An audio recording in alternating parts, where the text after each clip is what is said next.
I'm Jeff, and this is my read on C.S. Lewis, where we learn about him through everything that he wrote in the order that he wrote it. I am joined today by my co-host right over there, Robot Lady, right over there. Hey, Robot Lady, how are you today?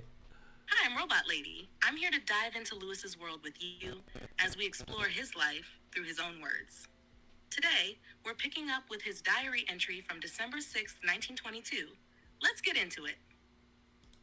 Thank you, Robot Lady. Before we do that, let's give a warm welcome to Sandy. Sandy Bassey, welcome. Glad to see you today. Glad you could join us. I see you in the chat. Robot Lady, please give a welcome to Sandy.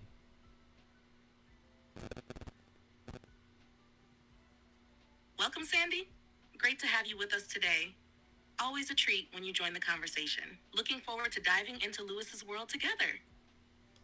Agreed. Always a treat to have Sandy with us. Robot Lady, before we get started, can you give a quick little summary of where we are in C.S. Lewis's life today? Sure thing, Jeff. It's December 1922. Lewis recently turned 24 and is in his third term at Oxford, studying Old English, Anglo-Saxon, and Middle English. He's still financially dependent on his father while secretly supporting Mrs. Moore and her daughter. Despite applying for a fellowship at Magdalen College, he hasn't secured work yet. All right. Thank you for that. Short but sweet, Robot Lady. Good job. Let's jump right into Wednesday, December 26th. He says, I went to college for the Martletts Society meeting. That's a literary society that he's been a member of ever since he joined Oxford. He says, here I met with Jenkin, who led me to King's rooms, where the meeting was to be held.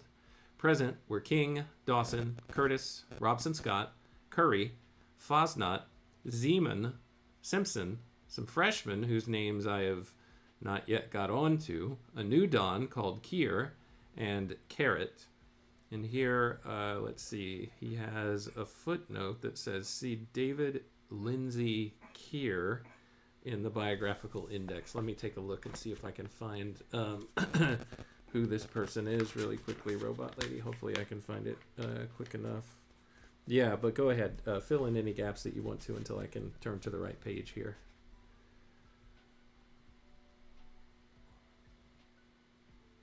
Got it, Jeff? The Martletts Society was an Oxford literary group where Lewis shared ideas and connected with other intellectuals.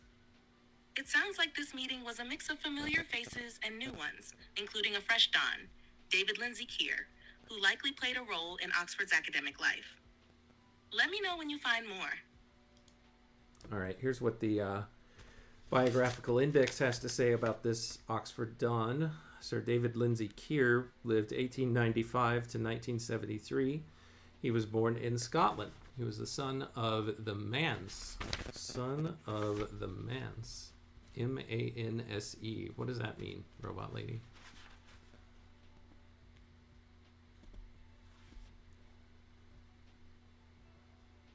Son of the Manse refers to someone who is the child of a Presbyterian minister, especially in Scotland.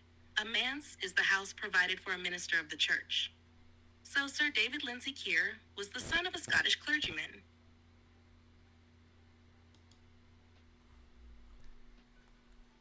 All right, thanks, Robot Lady. I also see in the chat that Nita Latte has joined us today. Nita Latte, I am trying to mess with my system here to get it to actually show the comments and get them to pop up. Here we go. Hopefully that will change things. Robot Lady, we've got Nita Latte joining us today too. I see Nita Latte in the chat. Please welcome Nita Latte.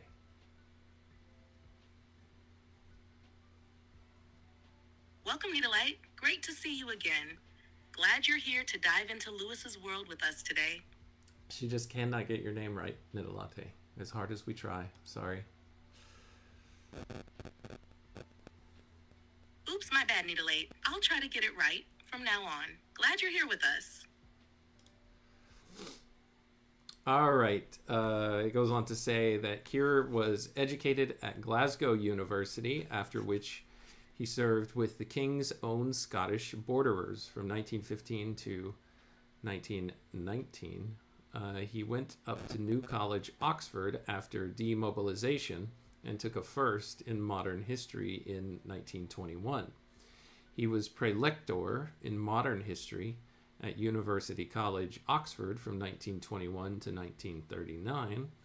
Between 1939 and 49, he was president and vice chancellor of the Queen's University, Belfast. Under him, Queen's successfully completed the first major phase of post-war development, and he left the university very strong. He was master of Balliol College, Oxford, from 1949 all the way to 1965. He was not in sympathy with some recent trends in Oxford education, such as postgraduate training and the proposals for co-education. He did much to maintain its high reputation, including the revival of the tradition of making the master's lodgings a port of call for all old Balliol men and others of distinction. Sir David was an able historian with a special interest in constitutional history and law. He wrote Constitutional History of Modern Britain, published 1938, and, along with F.H. Lawson, Cases in Constitutional Law, published 1928. So that's a little bit about this new Don who has stepped onto the stage here for us in this play of C.S. Lewis's life, Robot Lady. Let's see how the diary entry continues, but feel free to comment on anything about this Don if you'd like to before I continue.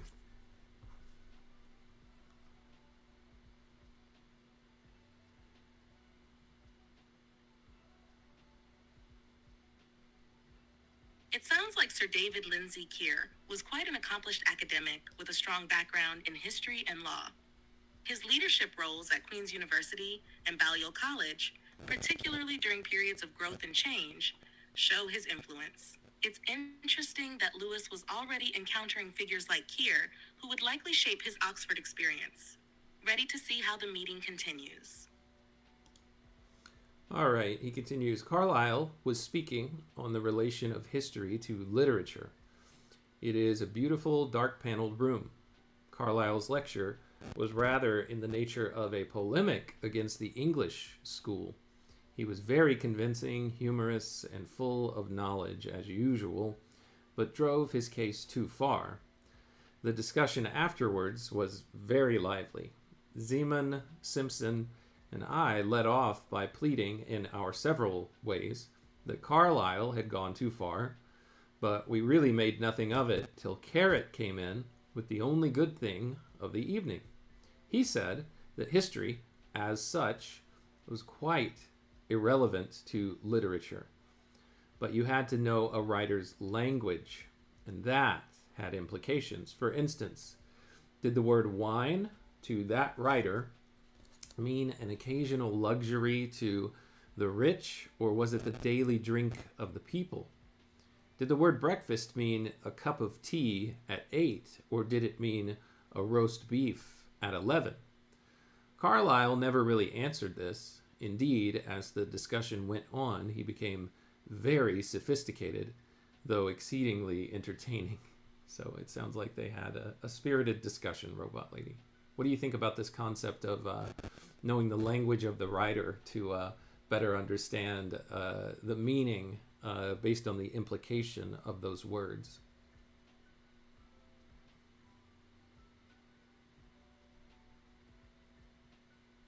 It's a fascinating point.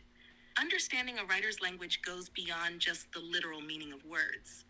It's about grasping the cultural and social context behind them. Words like wine or breakfast can carry very different connotations depending on the time, place, and the person using them. It's essential to understand what those words meant to the writer and the intended audience. It's an insight that helps unlock the deeper layers of literature, especially for someone like Lewis, who often drew on historical and cultural references in his own work. Yeah, I hear this a lot in people talking about how the Bible should be understood or interpreted, and they typically make a case for, understanding how the readers or the listeners of the time that the message was initially delivered would have received it.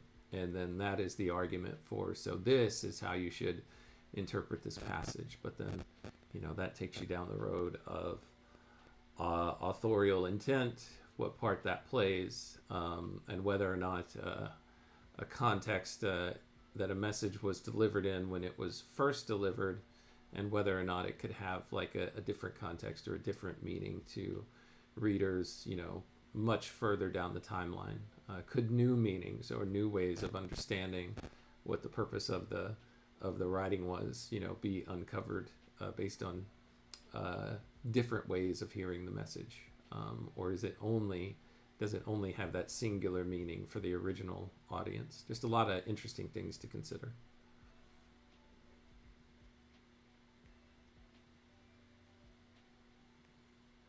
Absolutely, Jeff.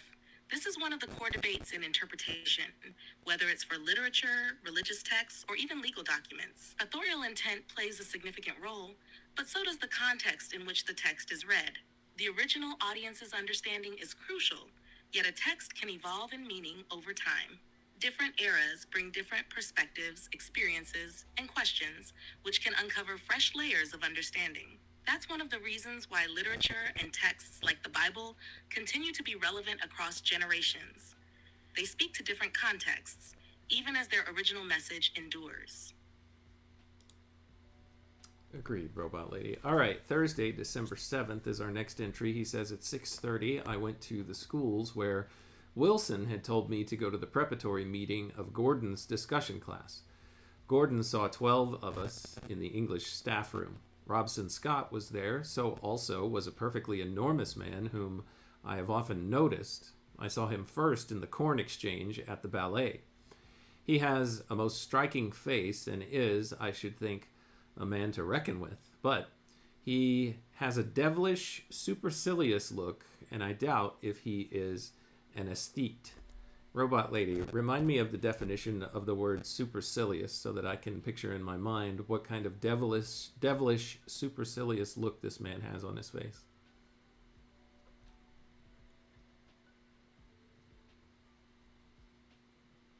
Supercilious means showing an attitude of arrogance or superiority, often through a haughty or disdainful expression. So this man's devilish, supercilious look likely involves him appearing condescending or as though he feels above others, giving off an air of smugness or disdain. That definitely paints an interesting picture. And then Robot Lady, he says here that he doubts he's an aesthete, so I'm probably not pronouncing that right, but it's spelled Aesthete. I am presuming that this is tied somehow to the word aesthetic, if not the exact same word. But what do you think Lewis means here? Does he mean that this man is probably not a connoisseur of the finer things in life, or might he mean something else?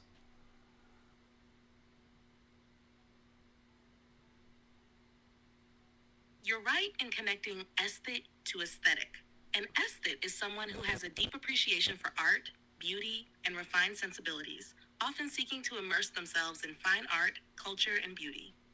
In this context, Lewis seems to suggest that, despite the man's striking appearance, he doesn't seem to possess that refined appreciation for beauty or art. The devilish, supercilious look makes him seem less likely to be someone who is concerned with the subtleties and finer things, like an aesthete would be.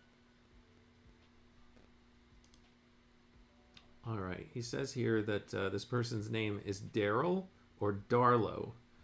I had settled that if asked to read a paper, I should offer either Spencer or allegory, but someone else said he hoped to hear on these very two subjects.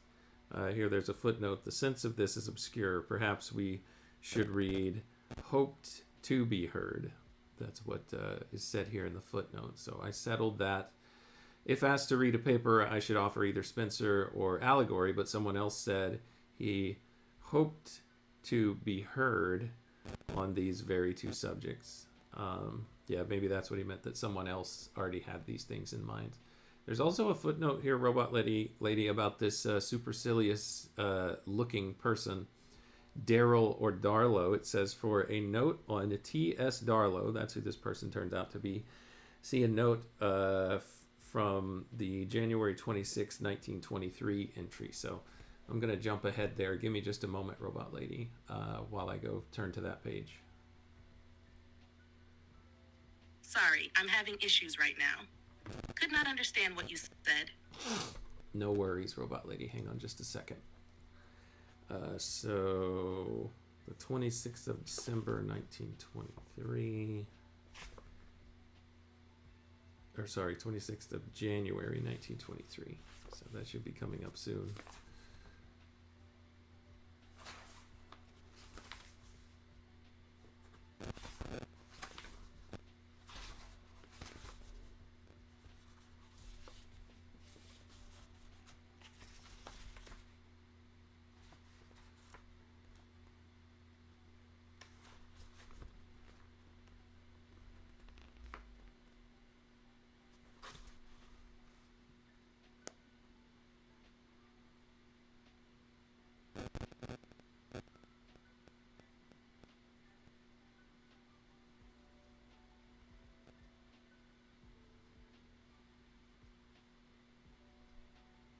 I mean, I'm looking here in the diary to see if there's like a note here. Okay, there's no footnote about it, but he does mention Darlow within that diary entry. So I guess since I've spent this much time on it, I'm not going to say something like, so we'll just wait until we get to January 26th. Why do I keep saying December? So I'll just go ahead and read it. Give me just a second while I set my bookmark here so I don't lose our actual place. Here we're going to flash forward for a moment, Robot Lady, to Friday, January 26th. He says, after lunch and washing up, I changed and went to schools to, quote, assist at, in quote, the first meeting of Gordon's discussion class. It was held in an upper room on the high to the right of the entrance hall, a bare, overheated room with a round table. I was there and watched it gradually fill up with a crowd of people who were certainly not there when the show was arranged and the papers allotted. Robson Scott was there, but with a friend, and I did not speak to him. Darlow, and here it says, see back to December 7th, 1922, who was to read, came and sat close to me and talked to another man, though eyeing me from time to time with what seemed a glazed insolence, but may have been unintentional. Gordon arrived rather late. Darlow's paper on the 18th century was really very good. Above all, it was spoken from notes and not read, for which I admired him. At the same time, such was my dislike, I was ashamed to find myself pleased that he had a vulgar accent, saying time for time. His paper was almost entirely historical. The discussion which followed was disappointing, as we were too large a party for informal conversation and tended to break up into groups. Let's see if he says anything else about Darlow. He does. Okay, it continues. Gordon was sensible rather than brilliant. Some of the best things were said by a Scotsman, I think, a middle-aged man whose name I didn't hear. I had one or two passages with Darlow opposing his view that Hume showed the extreme of reliance on reason, and his stranger view that Johnson's kicking a stone to refute Berkeley showed the same thing. He proved quite civil and even agreeable in argument. Sometimes I thought him a little bit stupid. Here it says, this colorful undergraduate was Thomas Sherrick Darlow. He was born on the 5th of December, 1901, and was the son of the Reverend Thomas Herbert Darlow, who published a number of theological works. He was educated in Gresham's School in Holt and matriculated at Magdalen College in 1920, where he read natural science before changing to English in 1922. And that is all that we have on this Darlow person, at least in these two different sections.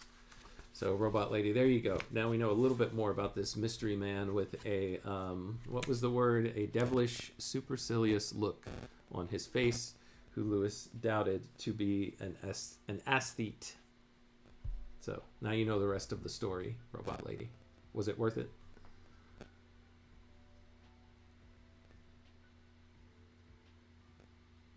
It sounds like Darlow was quite a character in Lewis's world, with that complex and maybe slightly unsettling presence.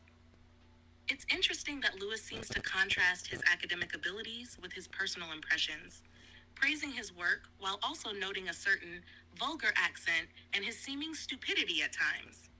It paints a picture of a complex, maybe even frustrating figure in these early Oxford days. Given how much of his own writing was filled with careful arguments and wit, I think it's telling that Lewis would have paid so much attention to both the content and the person delivering it. All right, thank you, Robot Lady. Back to the diary entry from Thursday, December 7th. Let's switch back to the quote present of our internal timeline of the project. He says, everyone except Robson Scott was marked down for a paper. I offered allegory, but was deprecated by Darlow. Rather aggressively, I thought, before Gordon had time to reply. He said he was afraid, quote, it would end in the Byzantine Church, end quote.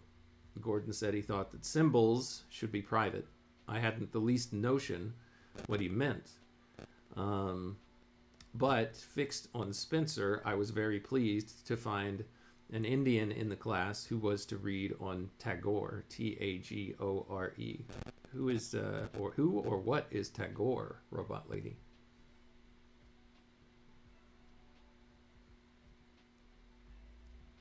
Rabindranath Tagore was a Bengali poet, philosopher, and artist, often regarded as one of the most influential figures in Indian literature.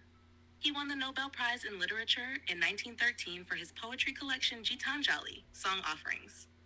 Tagore's works often explored themes of humanism, spirituality, and the relationship between East and West. His influence reached beyond literature, extending into music, art, and education, and he was deeply involved in India's cultural renaissance during the early 20th century.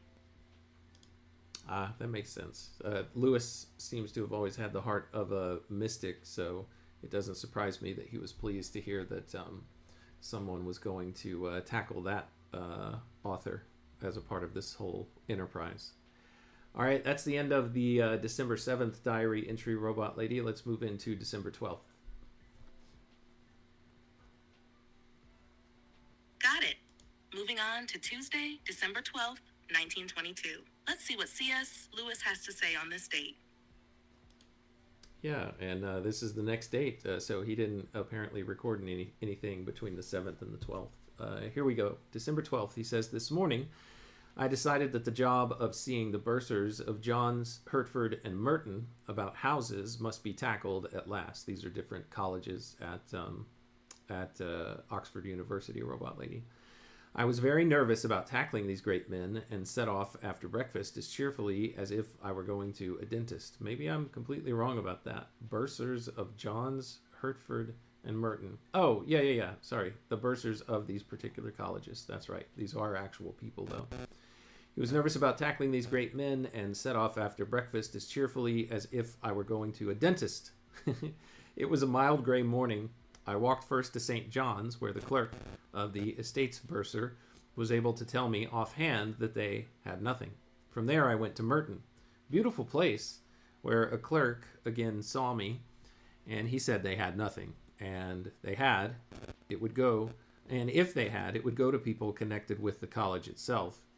He had no objection, however, to writing Mrs. Moore's name on a bit of paper. It looked a convenient size to make a spill of, if was the same tale at Hertford. Not really sure what that last sentence means. Maybe he means it was the same tale at Hertford. Mrs. Moore was, so again... It seems like Lewis was dealing with the practical matters of securing housing, which must have felt like a bit of an administrative chore for him. It's interesting that he was so nervous about approaching these bursars, considering his academic stature, and the imagery of tackling it like a dentist appointment is very relatable.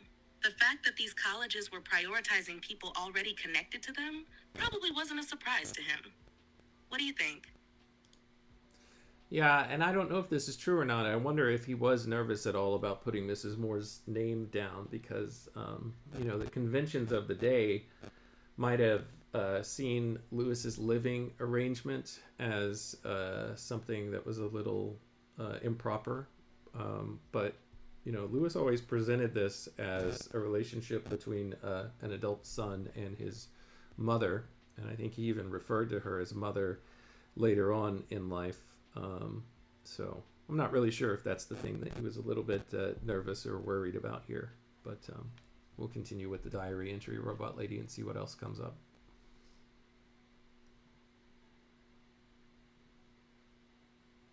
That's an insightful thought.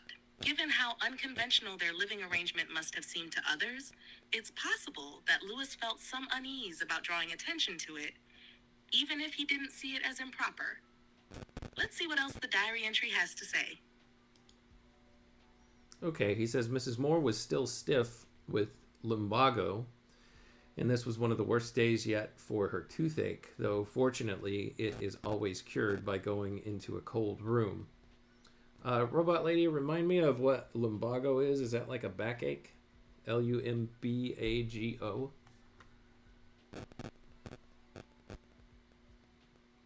Yes, exactly. Lumbago is a term used for a dull, aching pain in the lower back, often caused by muscle strain or problems with the spine. It's a common condition that affects the lower back area. Thank you, Robot Lady. It says, before going to bed, I had a talk with Mrs. Moore about ways and means. We are not on our beam ends at the moment, but too near to be comfortable. I also read aloud a good part of the last volume of my diary. Yeah, just a reminder, Robot Lady. He's keeping this diary in the first place at the suggestion of Mrs. Moore. And he also reads his entries to her. So it's more like a journal and less like a Dear Diary. My deepest, darkest secrets are the things that I'm recording here. I mean, he also shared his diary with his brother when his brother came to visit several months back now. So in the sense of a diary as a place to confess things or to keep things that you wouldn't necessarily say out loud to anyone, that's not really what the purpose of this particular diary is. I mean, if I were to name it myself, I would call it more of a journal, or maybe some kind of mix between a diary and a journal. But as far as learning the most secretest of secret things about Lewis, that is not apparently what he was recording here. He did not record anything that he didn't want read, at least by Mrs. Moore or by his brother.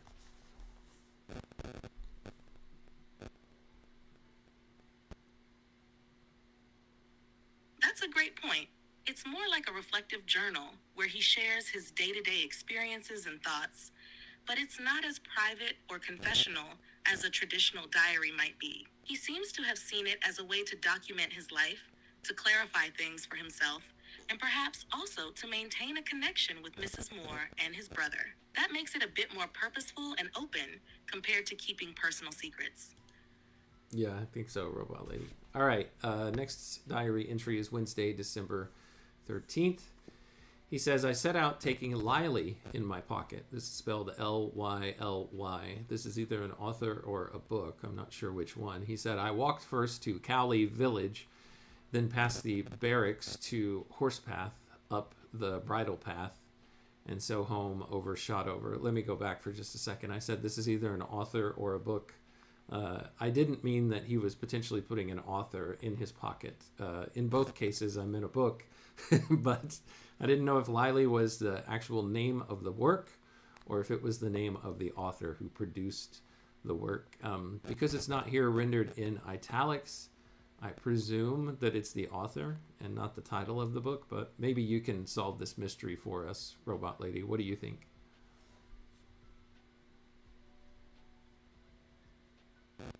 You're right to be curious about that. Based on the way it's written, it looks like Lily is likely the name of an author. The spelling Lyly doesn't match any well-known book titles in that period, but it does match the surname of a writer. It seems to be referring to a work by the author James Lively, though it's not a widely known name. Given that it's in his pocket, it's probably a book he was carrying around. Yes, most likely a book that he was carrying around and not a person. Let's see. Cali Village, Bridle Path, Home Overshot Over, Robot Lady. Go Got ahead. it. So it sounds like he was taking a book with him on his walk, perhaps for some reading or reflection along the way. If there's more about Lively in the rest of the entry, we might be able to learn more about what drew Lewis to this author or work. Yeah, I think that was a common practice for Lewis, is to take a book with him that he would read while he walked. All right, he continues. The loathsome depression which we have all been living in these last few days now first thoroughly lifted, and I had a most enjoyable afternoon. During the duller parts of my walk, I read the greater part of Endymion, with which I was agreeably surprised. Now, this loathsome depression that he's talking about, I think, came onto him way back on his birthday, when he was worried that one of his family members from Ireland had seen him looking for a house to rent with this older woman and her daughter. I don't think that ever left him. That's my guess here, Robot Lady. And of course, the other piece of that depression, which he said has been that they've all been living in these last few days, also I think has to do with Mrs. Moore's current state of health, with her toothache and her backache and the various other ailments that plague her.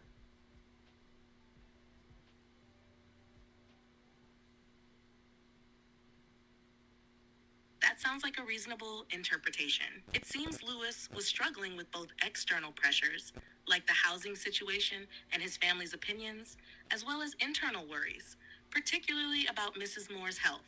The depression may have been a reflection of this ongoing tension and concern, so it's uplifting for him to finally feel that it had lifted, even if just for an afternoon. And it's interesting that he found solace in reading Endymion during the walk, suggesting that literature was a comforting escape for him. Yeah, and this solves our mystery as to who Lily or Lily was, because Endymion, it says here in the footnote, is by John Lilly, which I think is the author that you mentioned earlier, Robot Lady. This book, published in 1591, Lewis says of it, he was agreeably surprised. Can you tell us a little bit about Endymion? What's that book about, and why might Lewis have found it, or why might he have been agreeably surprised by it?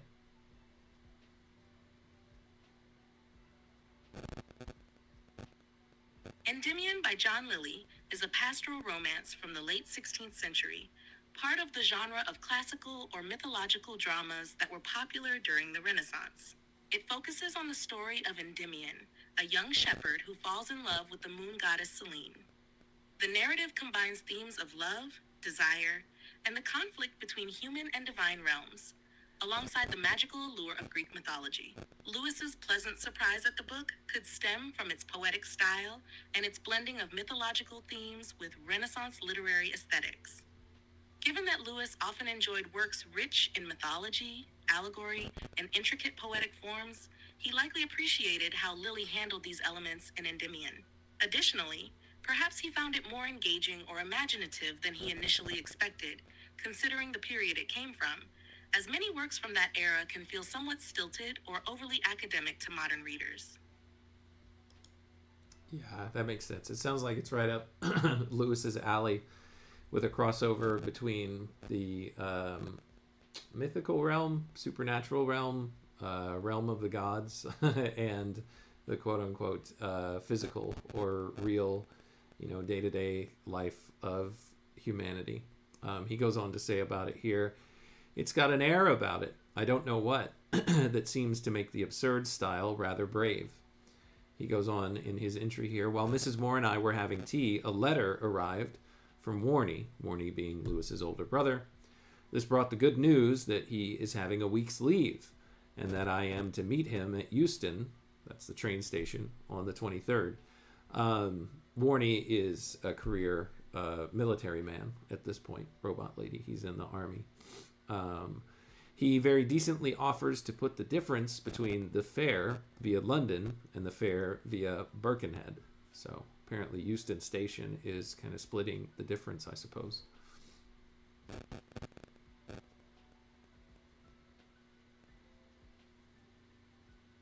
Yes, that sounds like a thoughtful gesture from Warney. It seems like he was offering to cover the extra cost of the journey between the two routes, either to make things easier for Lewis or to help him save some money on travel. Houston Station, being a key point for connections, would make a convenient meeting spot for Lewis and his brother. It also reflects the close bond between them, even with Warney being away due to his military duties. The reference to Warney's leave is a nice contrast in the midst of Lewis's otherwise more mundane or stressful concerns. All right, on to December 14th, a Thursday. He says the three of us proceeded to the house to see the ceremony. Here it says they went to Christ Church Cathedral to see Maureen and other girls from Headington School confirmed. Okay. He says, I don't know why I found it very uncomfortable. It gave me a sort of a suffocating feeling and nervous. The bishop in his address spoke like a man, though of course he couldn't help bringing in the absurd statement that this day would be the one of all their school days which they would remember most vividly. However, it was over at last, and someone played a fine fugue on the organ. Yeah, I wonder why he felt suffocated and nervous, Robot Lady. Any guesses?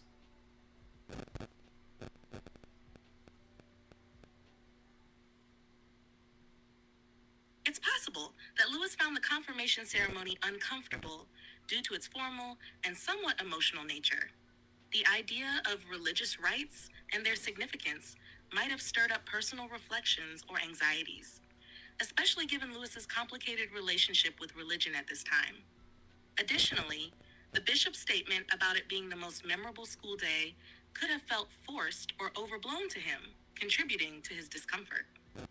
It's also possible that he simply didn't resonate with the solemnity or pageantry of the ceremony, making it feel a bit stifling for him. All of that makes sense, Robot Lady. Very good guesses. Let's see, where did I leave off? He says, immediately after the service, we met Mary and the doc. This is Mrs. Moore's sister-in-law and her brother, the doc. The doc agreed with me that the thing was a pretty errant farce. I said I felt as if I'd been forced to come and see a pig killed. There's some good glass in this cathedral. Mrs. Moore asked the others home to tea, and they all went back by taxi, including Smudge, whom we found under Tom Tower. I walked home. So yeah, he wasn't the only one who felt that way. I suppose he felt like it was all a facade, calling it an errant farce here, and that the doc agreed with Lewis, Robot Lady. So it all seemed like a hollow ceremony, I guess, to them, and maybe that's why Lewis felt uncomfortable, because he was just like, I don't really believe in what it is that they're selling here, particularly in this particular event that we're talking about, this confirmation.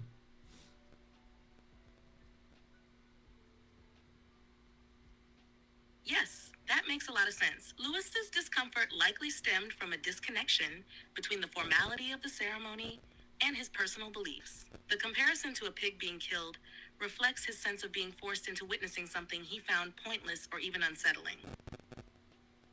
It's also interesting that the doc shared his sentiments, which might have made Lewis feel validated in his feelings, since they shared a critical view of the event.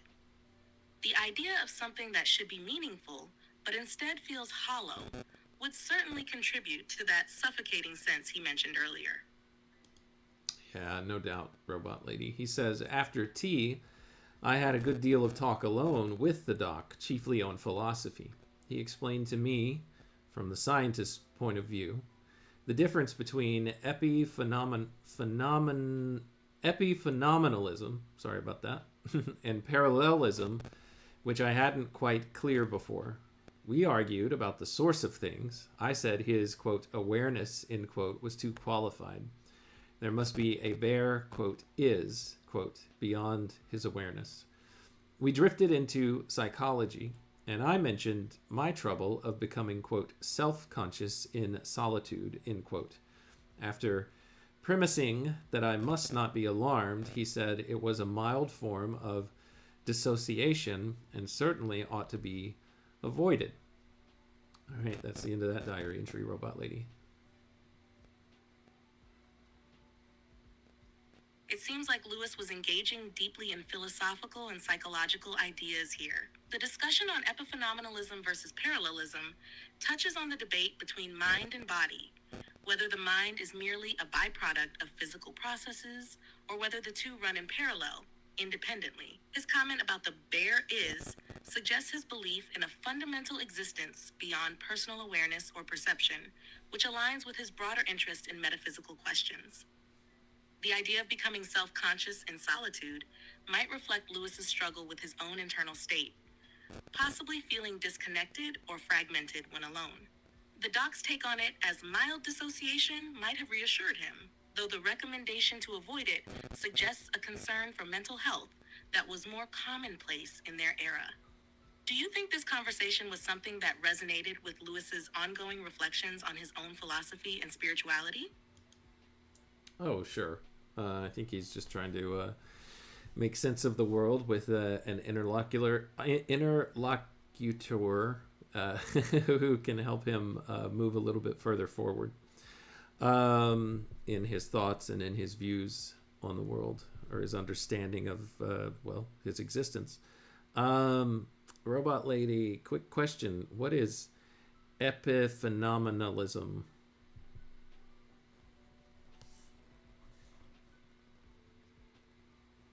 Epiphenomenalism is the view that mental states, like thoughts or feelings, are byproducts of physical processes in the brain, but do not actually influence or cause anything in the physical world. In this view, consciousness and mental phenomena are like side effects of brain activity, without any power to affect behavior or the body. That sounds like a strange position to take to me. It seems like thoughts are kind of what affect a lot of things in the world. Like my thoughts seem to affect my actions more often than not. Maybe I'm misunderstanding epiphenomenalism, though. You're not misunderstanding it, really.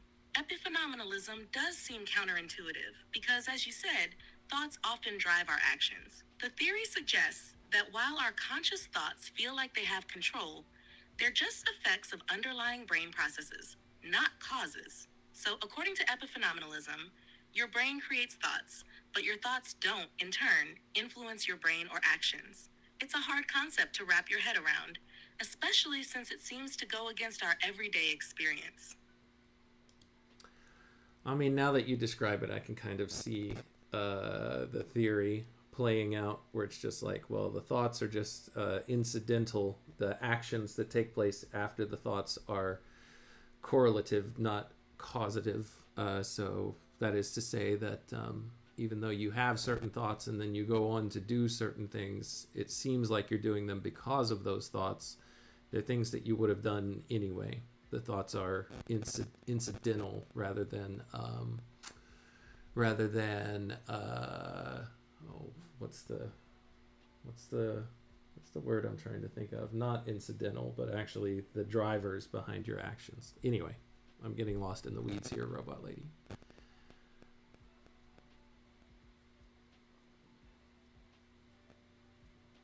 You're right on track, though. The word you're looking for might be causal. Epiphenomenalism argues that thoughts are caused by underlying brain processes and don't cause actions themselves, meaning actions are driven by something else, not the thoughts you experience before doing them. It's definitely a tricky idea to digest. All right, let's do one more diary entry here, Robot Lady, and then I'm going to have to end today's episode. Here we go. Friday, December 15th. Oh, sorry. Go ahead. Sounds good. What's the next entry you want to look at? Sorry, I'm having issues right now. Could not understand what you said.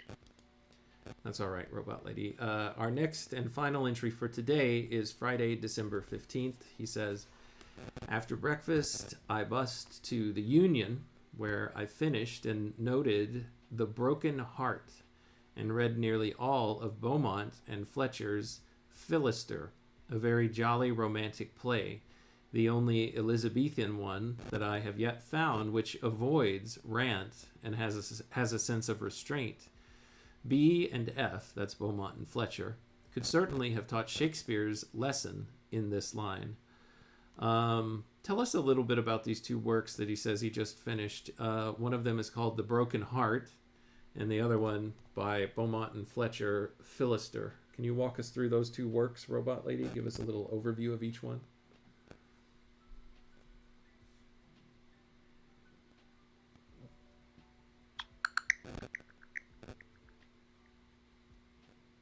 The Broken Heart is a tragedy by John Ford set in ancient Sparta. It tells the story of King Amyclas, his daughter Calantha, and their court. The play explores themes of love, betrayal, and revenge, culminating in a tragic ending. The Laster, written by Francis Beaumont and John Fletcher, is a tragicomedy set in a fictionalized version of Sicily. It follows the love story between Philister, the rightful heir to the throne, and Princess Arethusa, amidst courtly intrigue and deception. Lewis found both plays engaging, appreciating their depth and restraint. Thank you, Robot Lady. He goes on to say, I finished Philister, and after writing a note on it, I began The Maid's Tragedy. This was an absolute revelation to me. It is a great pity that Shakespeare's plays, both good and bad, have been made into such an institution that a man might never open Beaumont and Fletcher if he didn't happen to read the English school.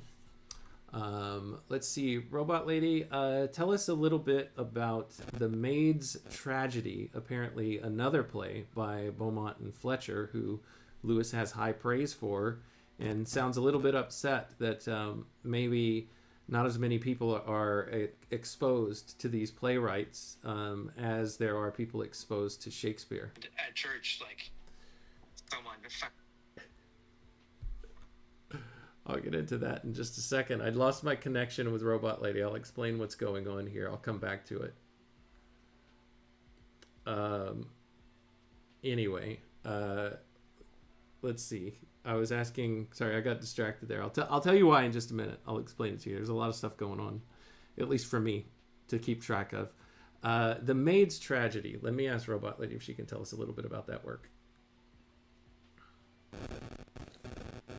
All right, Robot Lady, are you still there?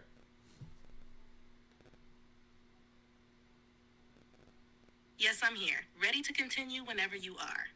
Okay.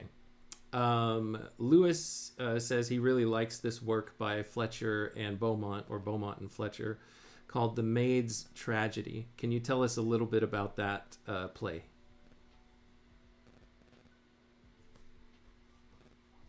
Sure. The Maid's Tragedy is a tragic play by Beaumont and Fletcher, written in the early 17th century. It revolves around themes of honor, betrayal, and love. The central plot focuses on a noblewoman, Evadne, who is forced into a marriage with the king despite being in love with another man, Amintor. The tragic elements unfold as the characters grapple with issues of duty, passion, and guilt. The play highlights the tension between public duty and personal desire, and its dark tone explores moral dilemmas and the consequences of betrayal. Lewis likely appreciated the play's tragic depth and the complexity of its characters, which might have stood out as more measured compared to some of the more exaggerated elements in other Elizabethan dramas. Okay, thank you, Robot Lady. Now, very quickly here, I see a comment from you, Daniel, that you're just now joining us. You said you didn't miss the entire episode and offering good morning to everyone. Now, coincidentally, or perhaps not coincidentally, Daniel, right as I was reading that comment and I was asking Robot Lady to tell us a little bit about The Maid's Tragedy, Robot Lady lost her connection. And so the way that I'm connected to Robot Lady is through my phone. Also on my phone, I had a different YouTube video pulled up that I had been playing that automatically went back to playing again. And Daniel, it's your conversation with Michael Sartori on his channel. So as soon as I was about to mention you, Daniel, you on this recording started talking. So if you rewind the video, you can hear yourself talking for just a moment there, Daniel, in case you're curious about whose voice that was. Everyone else, that was Daniel hopping in to today's episode unexpectedly.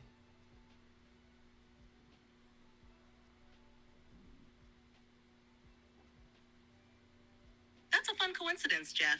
It must have been an interesting surprise for Daniel to hear himself just then. I hope that gave everyone a good chuckle. Let me know if you'd like to continue with the next part of your project or dive into anything else. Thank you, Robot Lady. Let me see. That's actually how the diary entry ends, so we will leave it there. Robot Lady, is there anything that you'd like to say to summarize today's episode, or anything else that you'd like to do or recommend that we do right before we close out this episode? It can be as creative as you'd like it to be. Just needs to be brief.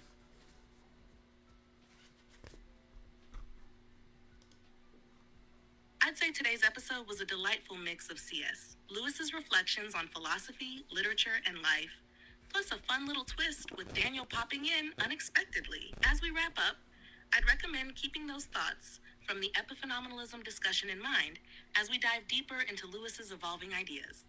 Looking forward to what comes next. Jeff?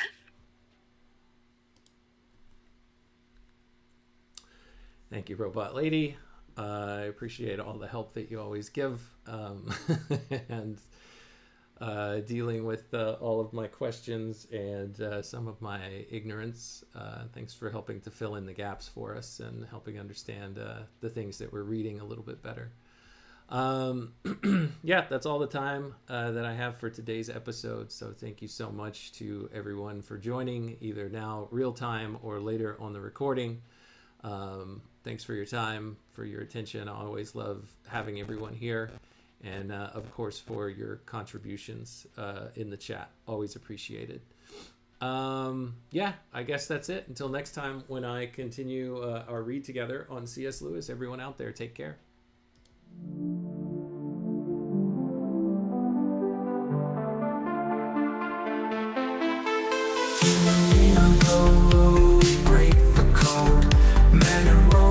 Lady, we're on this road. C.S. Lewis letters we unfold, insights and secrets ancient bold. Letters to Robot Lady, wisdom to bestow. Set faith beats in our minds they grow. Man and machine in tandem flow. Past and future together we know. Paragraphs from books, tales of old. We dive deep across the digital code. Robot Lady's voice so clear and control. Her calm analysis, silver and gold. Letters to Robot Lady, wisdom to bestow. Set faith beats in our minds they grow. Man and machine in tandem flow. Past and future together we know. Paragraphs from books, tales of old. We dive deep across the digital code. Robot Lady's voice so clear and control. Her calm analysis, silver and gold. Her circuits hum as I read the prose. Our dialogue dances like electric rose. Through C.S. Lewis thoughts we engross. Two minds united, bliss overdose. From Narnia's lands, Screwtape lands, engage with Robot Lady, we take our stance. Her views unique in the techno trance. Futuristic insight, we give it a chance.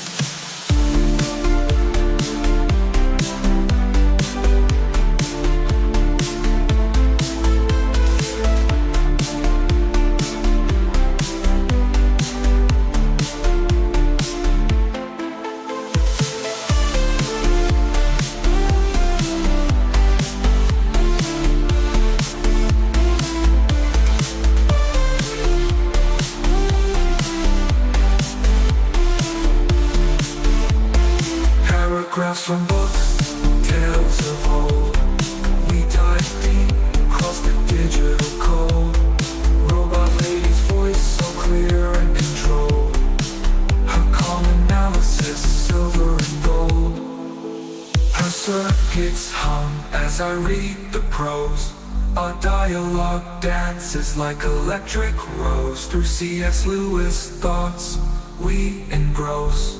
Two minds united, bliss overdose. From Narnia's lands to screw tapes rants, engaged with robot lady, we take our stance. Perfumes unique in the techno trance, futuristic insight, we give it a chance. From Narnia's lands to screw tapes rants, engaged with robot lady, we take our stance. Perfumes unique in the techno trance, futuristic insight, we give it a chance.